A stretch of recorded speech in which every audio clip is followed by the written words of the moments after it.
This episode is brought to you by Danger Coffee. So, Browns fans, did you guys all know that 45% of the world's coffee beans contain mold toxins? Because I didn't. And apparently, coffee beans can contain dangerous mold toxins from the way they're grown or stored. Now, don't freak out. Most of that coffee, I guess, contains low enough levels of toxins that you probably don't need to be overly concerned. Why even take the risk? Danger Coffee is third-party lab tested to ensure every coffee bean is free from mold toxins.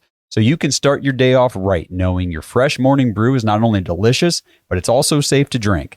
I start every morning now with my Browns thermos filled with nice, hot Danger Coffee, and this stuff tastes amazing. I don't have to worry about any of that mold toxin crap, and I get to enjoy a delicious cup of coffee. Head to dangercoffee.com and use our code DAWGS, DAWGS, for 10% off your order. And that code can be used over and over. So you get 10% off every order with code DAWGS at dangercoffee.com.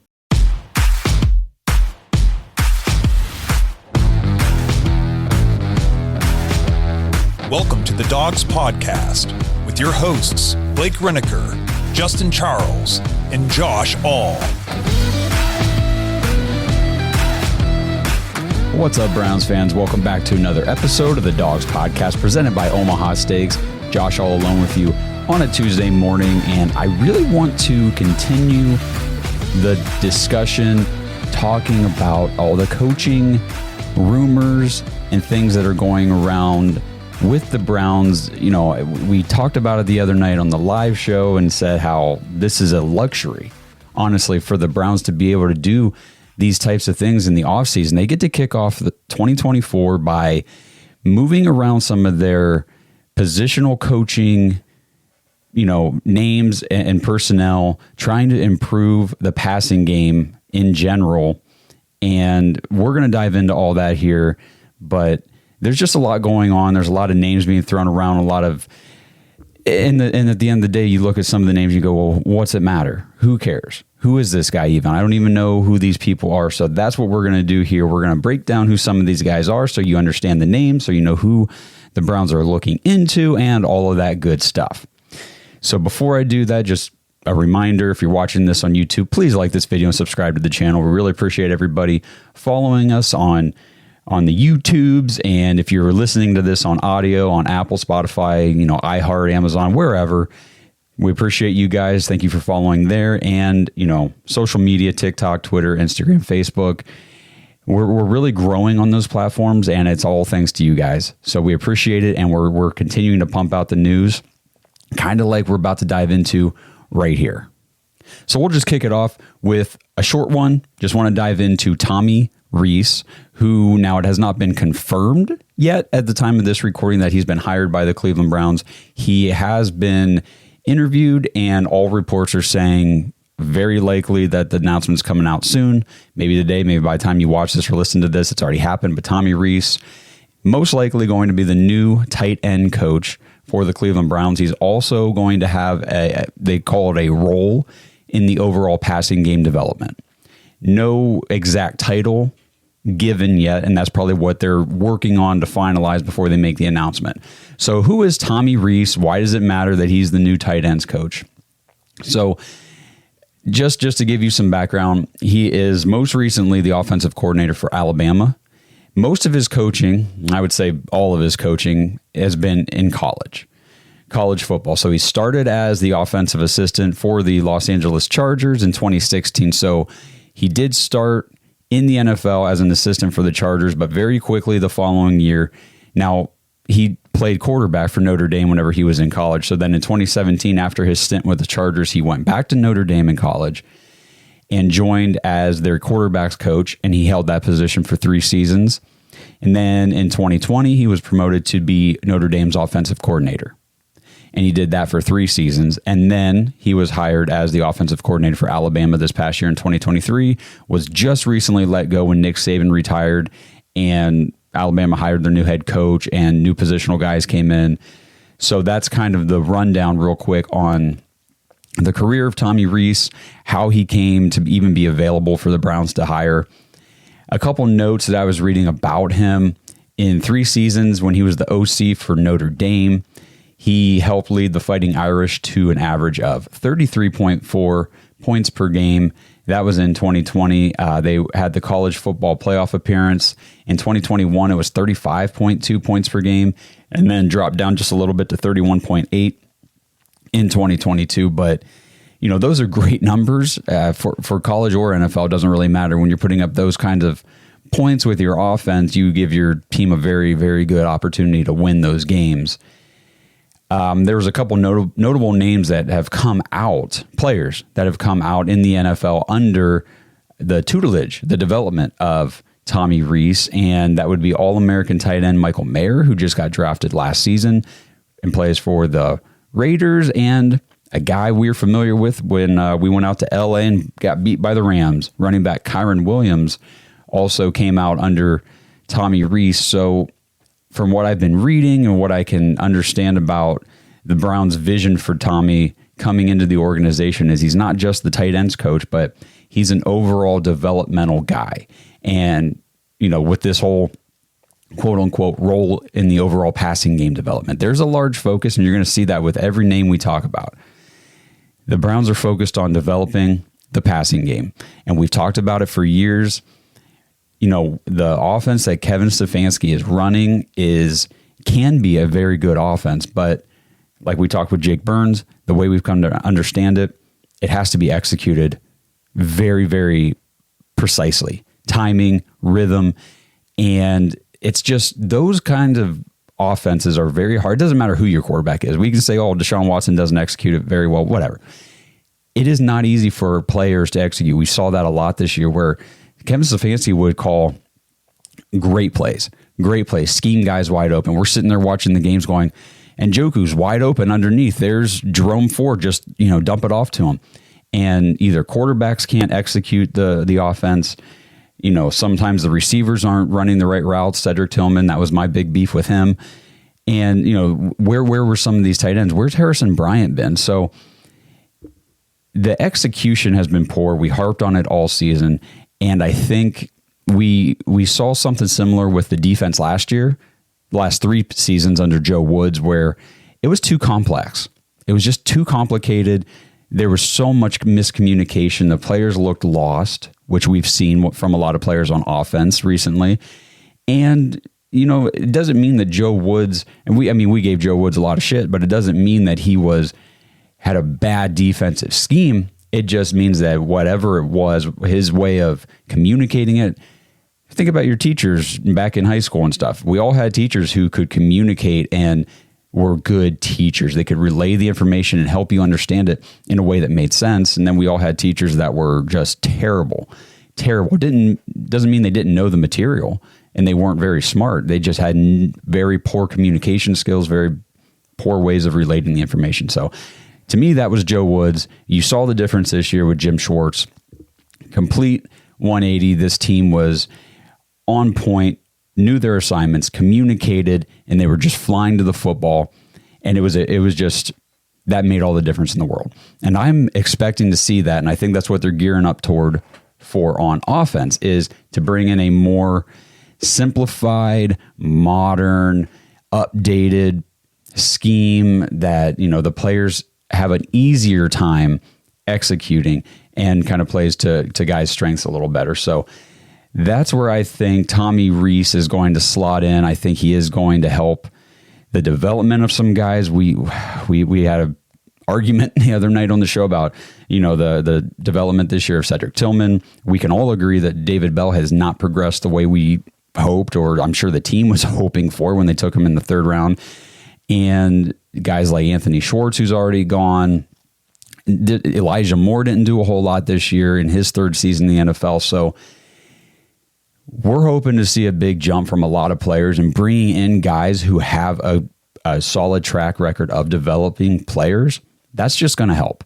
So while this might be the only time you even hear the name Tommy Rees the rest of the season, because he's the tight end coach for the Cleveland Browns. How many times did we talk about T.C. McCartney last year? I would say 0. So it might be the last time you hear of him. But just know that this is the philosophy the Browns are looking for. These are the type of guys that they're bringing in.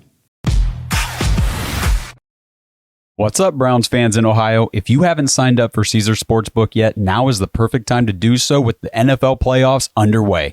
New customers will get their first bet on Caesars up to $1,000 when signing up with our promo code DOGS1000. That means if your first bet loses, you will get your full wager returned as a bonus bet up to $1,000. Caesars offers daily profit boosts as well as Caesars rewards credits on every wager, which can be redeemed for bonuses, sports tickets, and other VIP experiences. If you're ready to join Caesars Sportsbook, go download the app and register with our promo code DOGS1000 to make sure your first bet is covered. Offer is only available for new customers who are 21 and older and physically present in Ohio. Please gamble responsibly. If you or a loved one has a gambling problem, call 1-800-GAMBLER. Check the episode description for the full terms of the offer to see if you can qualify. Okay, the big name, the one I really want to focus on here today specifically, because this could be the day that the Browns find their new offensive coordinator, and we're going to talk about all this. Jerrod Johnson had a virtual interview with the Browns yesterday, on Monday. Today, Tuesday, he is coming into Cleveland for an in-person interview, so already this is 2 interviews with Jerrod Johnson. Now, just to backtrack real quick, the Browns kicked off the offseason, and they fired Alex Van Pelt. They're looking for a new OC. They bring in Andy Dickerson, who I'm going to talk about here in a second. And he's the current offensive line coach for the Seattle Seahawks. Brought him in for an offensive coordinator interview. That one was a little head scratching at first. We'll talk about it here in a second. Makes more sense now with other things going on around the league. And then the only other confirmed offensive coordinator interview they've had has been Ken Dorsey. And like Blake said the other night on the show, we want no part with Ken Dorsey. Just miss us with that. Not too interested in what he has to bring to the table. But, the Browns have got to do due diligence. They got to bring guys in to get an idea. I mean, you don't want to interview one person and say, well, that was the best interview ever, because you've got nothing to compare to right now. So they're bringing in other guys, and who knows, maybe Ken Dorsey, they have interest in him in a different position, kind of like I think they did with Andy Dickerson. So back to Jerrod Johnson. We talked about it last week that there's a very strong possibility, looking at who the Browns had already brought in and the rumor mill and all that kind of stuff with some of the names floating around. It's like, who are the Browns really interested in? And we said there's a very strong possibility whoever the Browns are actually seriously looking into for offensive coordinator could very well still be in the playoffs. And at that time last week, the Houston Texans were still in the playoffs. They just lost in the divisional round on Saturday. So now the Houston Texans coaching staff becomes open for interviews. And immediately you see multiple teams. The other one that is confirmed to already have had a virtual interview with Jerrod Johnson yesterday on Monday was the New Orleans Saints. So I didn't know a whole lot about Jerrod Johnson, did some research, read some things about him. Apparently this guy is being touted as an up-and-coming quarterback, an up-and-coming coach in the NFL.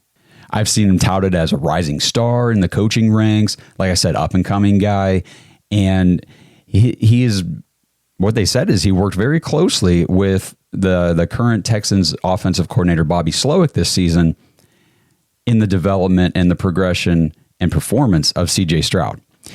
And that makes these coaches very attractive to teams looking for a spark offensively. And Bobby Slowick is a hot head coach candidate right now. So now that the Texans are out of the playoffs, Bobby Slowick is going to start getting interviews to be a head coach somewhere in the NFL. Now, will he actually become a head coach? Will somebody hire him? It doesn't always happen. I mean, Kevin Stefanski was a name being interviewed for a head coaching position. The Browns interviewed him, and then nobody hired him. And he went back to Minnesota to be their OC. And then the next year, he became the head coach for the Cleveland Browns. So the same type of thing could work out with Bobby Slowick. Maybe this is not the year he becomes a head coach, but he's at least going to be getting interviews. And what the reports say is that if he leaves Houston to be a head coach somewhere else, the most likely name to be promoted, not hired from the outside, but to be promoted into the offensive coordinator role would be Jerrod Johnson. This guy, they're very high on him. They really like him. And apparently he is a guy being sought after by many teams. There hasn't been any other teams confirmed to have landed interviews with him, but everything I read says multiple teams are interested in him. The Browns and Saints have already conducted interviews with him. So they're coming after him immediately, which is a sign. That tells me that this is one of the guys the Browns were waiting on, maybe the guy. So let's take a look at Jerrod Johnson. According to Mary Kay Cabot, this quote was interesting. Jerrod Johnson has already been strongly endorsed by Deshaun Watson's friend and Texans rookie quarterback C.J. Stroud, which if you watch some of those clips from the podcast that Deshaun Watson was on recently, he talked about C.J. Stroud, how they've trained together. He's kind of like that older brother mentor role for C.J. Stroud. So those two have a close relationship.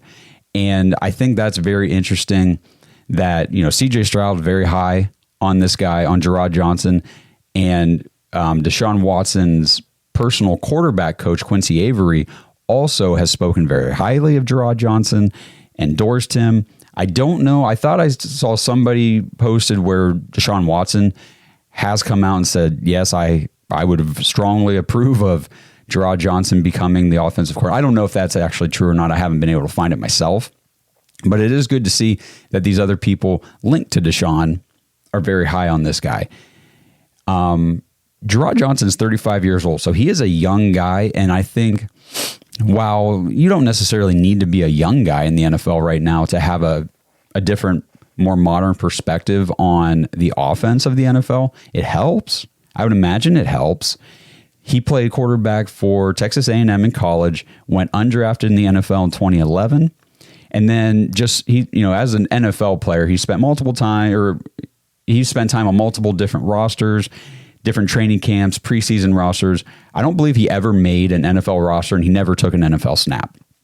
So not that any of that really matters as far as coaching goes, but it's just a little background so we're familiar with this guy, because I think there's a strong chance that he doesn't leave Cleveland without a contract, because he's coming in for an interview, and we know that the Saints have already interviewed him virtually, and they're probably waiting to get an in-person interview with him as well. If this is the guy the Browns want, and he comes in today for an interview, they're not going to be able to let him leave Cleveland without hiring him, because he's going to go get interviews other places.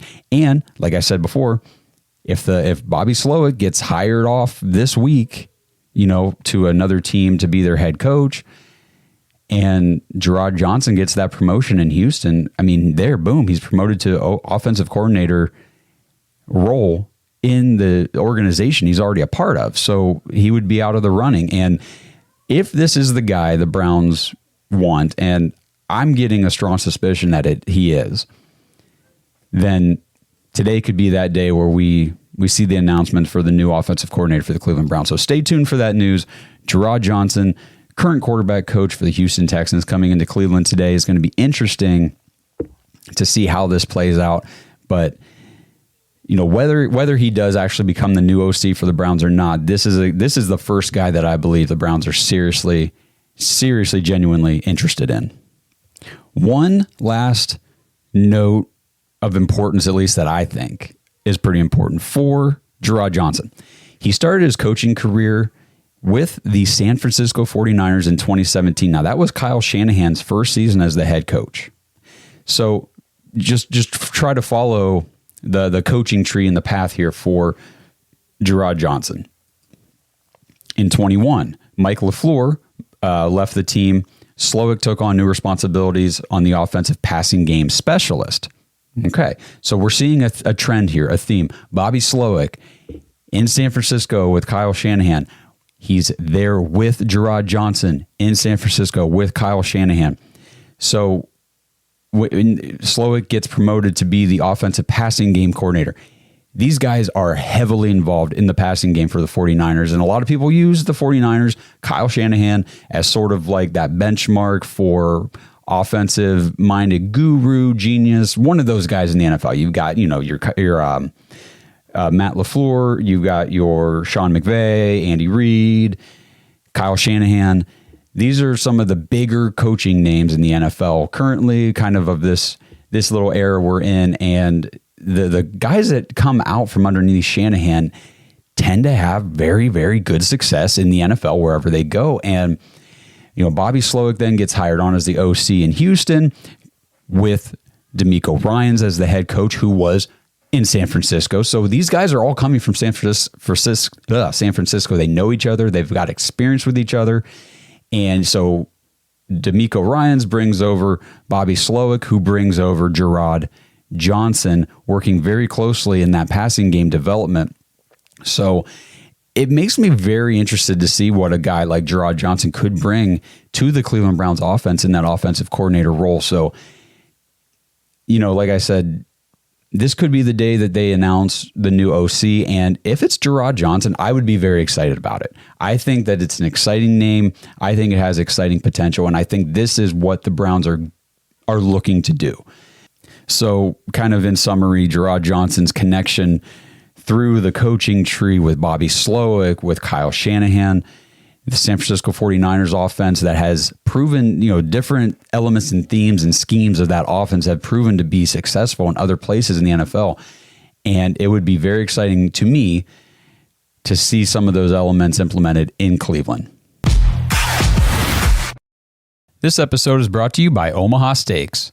Browns fans, February is almost here, and that means it's time to start thinking about that upcoming holiday and making plans to share a meal with someone special.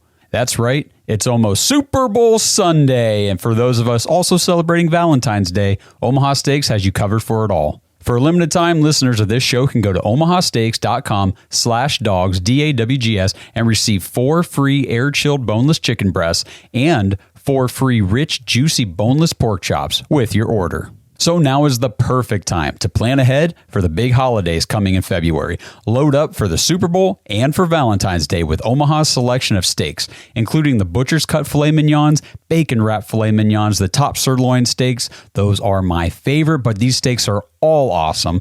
Throw in some Omaha steak burgers, Jumbo Frank's seafood, ready-to-eat meals, desserts.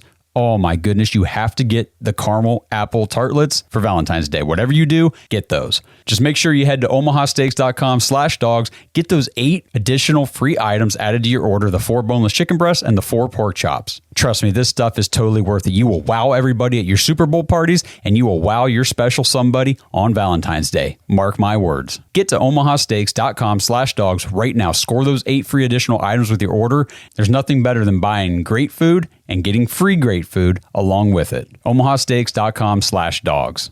Minimum purchase may apply. This episode is sponsored by Factor. Browns fans, get started on your New Year's resolutions with Factor, America's ready-to-eat meal delivery service that takes all the stress out of meal planning and sets you up for success here in the new year. Skip the grocery stores, all the prep work, and the cooking fatigue. Instead, you can get chef-crafted, dietitian-approved meals delivered right to your door. With over 35 meals to choose from per week, including options like keto, calorie smart, vegan, veggie, and more, plus they have over 55 weekly add-ons, you guys have a ton of nutritious and flavor-filled options to kickstart your resolutions. I've personally tried Factor's meals. They are incredible. I got a whole bunch of different varieties of things just to see what I liked, what I didn't, and I'm not exaggerating one bit. I liked them all. You throw it in the microwave, 2 minutes, and bam, you have a nutritious meal ready to go on the fly. And the nice thing is when things get hectic, Factor is totally flexible. You can change your order up every week with plans from 4 to 18 meals per week. You can even pause or reschedule your deliveries anytime you want. So here we go, guys. Let's stress less over our meal times in the new year. Let's get Factor's no prep, no mess meals, no shopping, no cooking, no cleanup. Head to factormeals.com/thedogs50. That's all one word, thedogs50. Use code thedogs50 to get 50% off your order. That's code thedogs50 at factormeals.com/thedogs50 to get 50% off. Happy New Year, everyone. Andy Dickerson. Let's just go back to this guy for a minute because he was the first person the Browns interviewed for their offensive coordinator position. Was a kind of a head scratcher at the time. Like, okay, I don't really understand Andy Dickerson. He's not this. What we had heard was we want emphasis on the passing game development. That's kind of the general theme for the Browns offseason as far as the offense is concerned. This guy's an offensive line coach. Historically, was not really sure how that was all playing in. So there's a couple factors here. Bill Callahan, arguably the best offensive line coach in the NFL, has been a miracle worker for the Browns. such an underrated MVP on the coaching staff for this team. I mean, he's been able to get the absolute most out of every offensive lineman he's worked with. I made the comment on the live show the other night. You know, we harp on Jed Wills. How come Bill Callahan can't get more out of Jed Wills? And I said, what if he has? What if that's the most anybody was ever going to get out of Jed Wills and Bill Callahan got it? You know what I mean? We have no idea what Jed Wills, he might have flamed out completely somewhere else, and Callahan has kept his career afloat. We don't know, but we can look at the overall body of work for Bill Callahan and say, yes, he has been successful. He has worked wonders with other guys.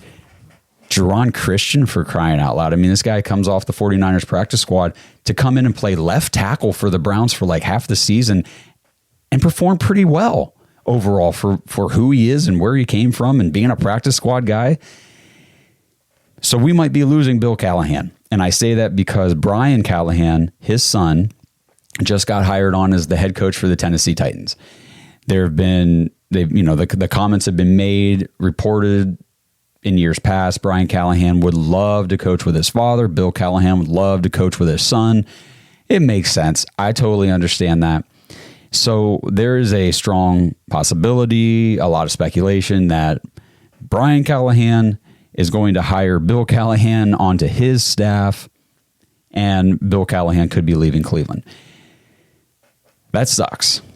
That would be a huge blow to the coaching staff, to the team. The offensive line would miss Bill Callahan very badly. So with that knowledge all kind of being foreseen, this is another one of the Browns, Kevin Stefanski, Andrew Berry playing chess, not checkers in the offseason. It's amazing what these guys are doing. They're looking ahead and seeing these possibilities and saying, well, let's get an offensive line coach that we like, that we would want to have on our staff, and let's just bring him in for an interview.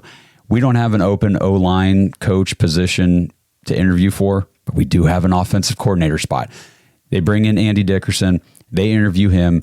If Bill Callahan leaves, I would not be surprised to see them bring in Andy Dickerson as the new O-line coach, you know, with a side role, a different title, probably in passing game development or something like that. So just another interesting note, though, about Dickerson. He did coach with the Browns in 2009, defensive quality control coach, and he was the assistant offensive line coach in 2010. So he's already been in Cleveland. He's already been an offensive line coach role with the Browns in the past.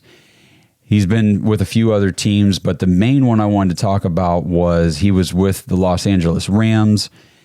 He was their offensive line coach in 2020 and helped them on their Super Bowl appearance. They lost with Jared Goff against the Patriots in 2018. So here's another. I just mentioned all the big offensive coaching names in the NFL right now, one of them being Sean McVay. Here's a guy who has coached with Sean McVay, comes from that. I don't know. He's been with a lot of different teams here in different roles, but at least he has experience in that system with Sean McVay, probably has some of those offensive philosophies. And, you know, the Browns are looking at coaches with some of that experience. He was the run game coordinator for the Seahawks in 21. Again, he brings that. Maybe he's got we need help in the run game too, especially with the departure of Stump Mitchell. You know, Deuce Staley may be coming in as the running backs coach. And this guy has some experience in that realm. He was promoted to offensive line coach in 22 for the Seahawks, and you know, he was the offensive line coach again now in 23. So we'll see what happens with Andy Dickerson. Just another interesting name that the Browns have brought in. And again, it was for the offensive coordinator position. Technically, that was the interview, but I do believe they were looking at him for a different position. I don't know about Ken Dorsey. I'll just kind of end with that. I'm not really sure if they've got, you know, some sort of passing game, you know, assistant passing game specialist role in mind for Ken Dorsey, but I don't believe the Browns are interviewing anybody just for the hell of it. I don't think anything's just throw it against the wall and see what sticks.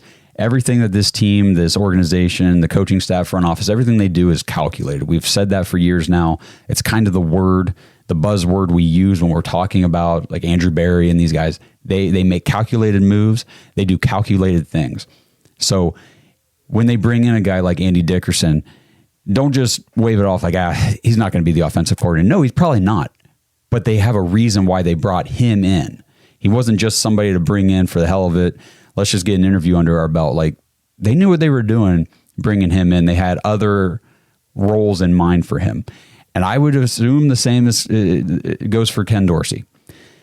Now, will Dickerson or Dorsey actually become part of the Cleveland Browns staff? None of that is guaranteed, but those are the names that they brought in, and I do believe there were reasons for them. Something to watch as the weeks unfold here. This week specifically, today specifically, with Jerrod Johnson. I'm excited that what the Browns are doing. I think that the passing game does definitely need a spark, man. It needs help. It's not bad, and that's the thing. Like, Kevin Stefanski's offense isn't bad. Despite what a lot of people want to say, want to think, the offense is pretty good. It's just there's such a gap between what the offense can be when it's executed properly to what it can be when it's not. And that gap is the difference we see on the field when things aren't looking good.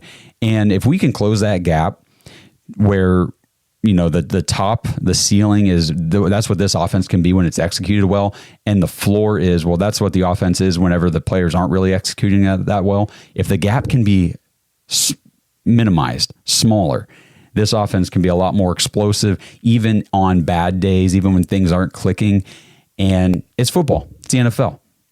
It ain't perfect all the time. It ain't perfect ever. There's going to be ups and downs. And if we can, again, minimize the gap between the ups and the downs, I think this offense is going in the right direction.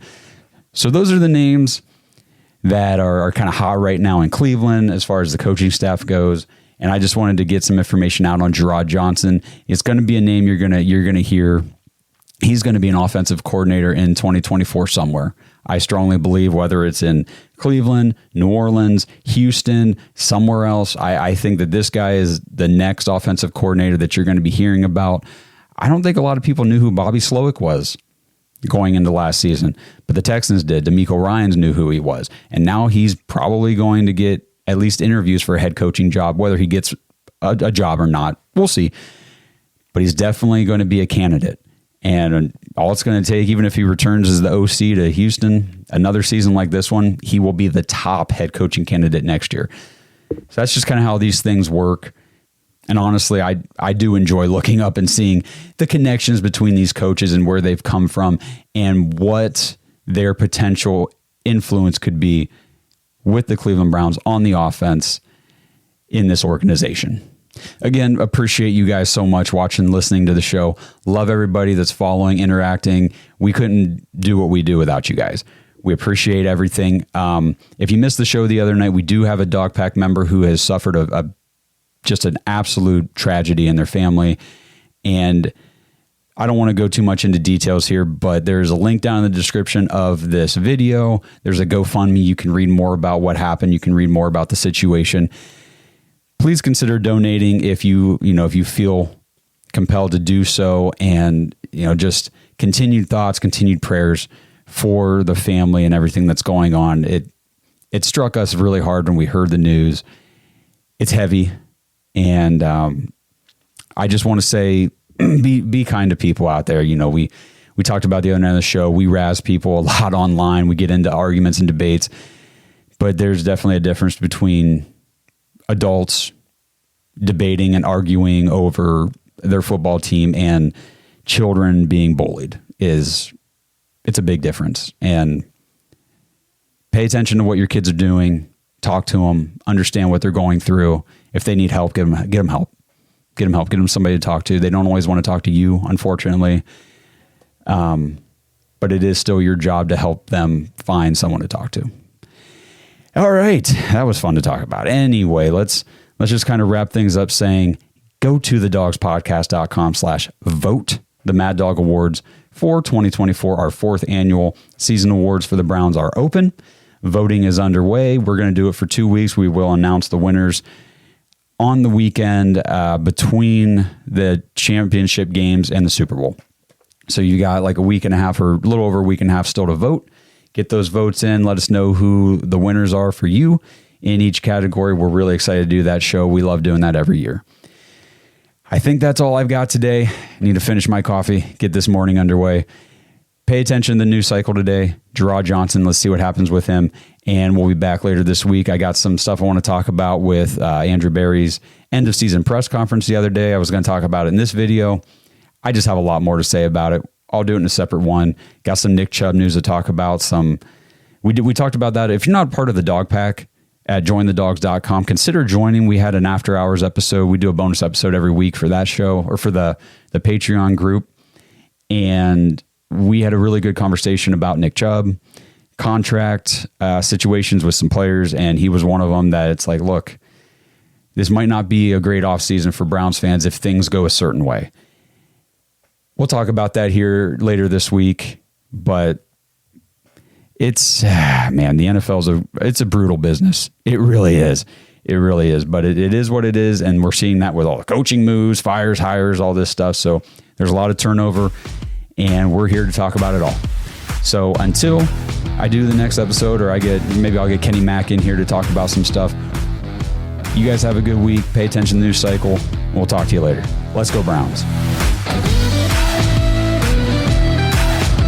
Thanks for listening to another episode of the Dogs Podcast. Make sure you subscribe on YouTube and follow us on Twitter at the Dogs Podcast. Get your thoughts on the show at thedogspodcast.com.